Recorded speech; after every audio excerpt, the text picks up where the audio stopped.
our game. So let's play it again. Let's go to the first one. Any clue? Well, it's Roman. Yes. Earlier in the show, we profiled a coin in the Norwegian sale that was a similar type of reverse of the same area. Oh, this is the port of, I can't remember the name. Starts with an O. I'm not going to get it. Okay. This is under Trajan. This is the Trajan Port of Ostia. There you go. So Nero, we did the Nero Port of Ostia, which is what most people are aware of. But the Port of Ostia, which was originally started under Claudius and then finished by Nero, and then about 100 years later, there was too much problems with the weather and it was flooding it and it was always an issue. And so Trajan redid the port and made it a lot better and reopened it and then did this issue. It's a very cool coin because most people don't know that there are two Port of Ostia coins, one under Nero and one under Trajan. So if we go to the next slide. Elephants. So this one, truthfully, I have no clue. So this is an issue that is related to Alexander the Great. And this is the Alexander the Great Dekadrachm with Porus. So they call it the Porus Dekadrachm. And so Alexander was going conquering. He got all the way to India and he met King Porus, and King Porus actually kind of beat him back. And eventually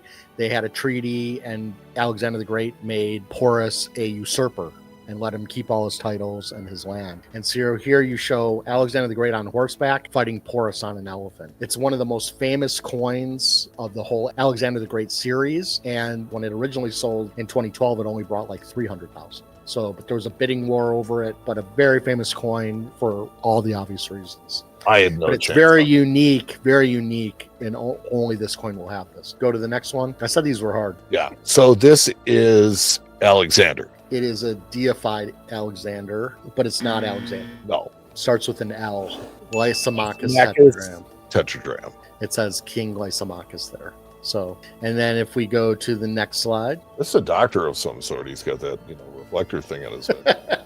Or a diadem. Yeah. It's got to be some sort of a diadem. It's got a mustache, though. I don't think I've ever seen this one before. So he had a lot to do with Christianity taking off. This is going to be Constantine. We have Constantine the Great, Solidus. Very famous coin of Constantine looking to the heavens. Go to the next slide. This one is very iconic. It's in Italy under the Greeks. And this is the reverse of the coin. Yeah, but the obverse looks the same. It's just correct. Name of it's right there on the obverse. Kind of hard to see, but it's kind of hard to see. Starts with an M. Well, I see the M and then an E, and it ends with a TA. There you go. But I can't. And it's not that kind of TA. What is it? Metapontum. Metapontum nomos. And then if we go to the next slide, this one you can read. Yeah, this is Gordian. Which Gordian? Gordian Augustus? There's Gordian 1, 2, and 3. So this one is going to be Gordian the first.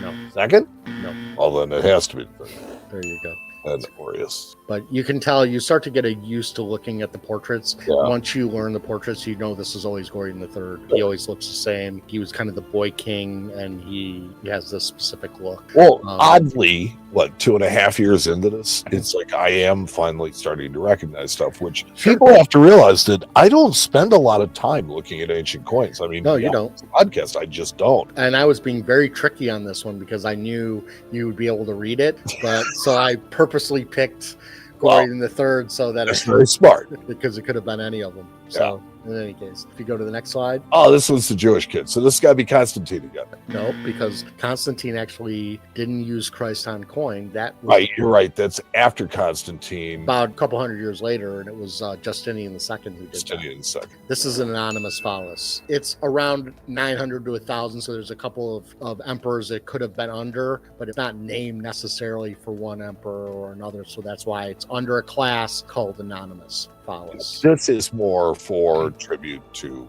Christ. Correct. Oh, Judea CAPTA. Who conquered the Jews? Yeah, I wouldn't have known it was Vespasian. Judea CAPTA, Cistercius. That's all, folks.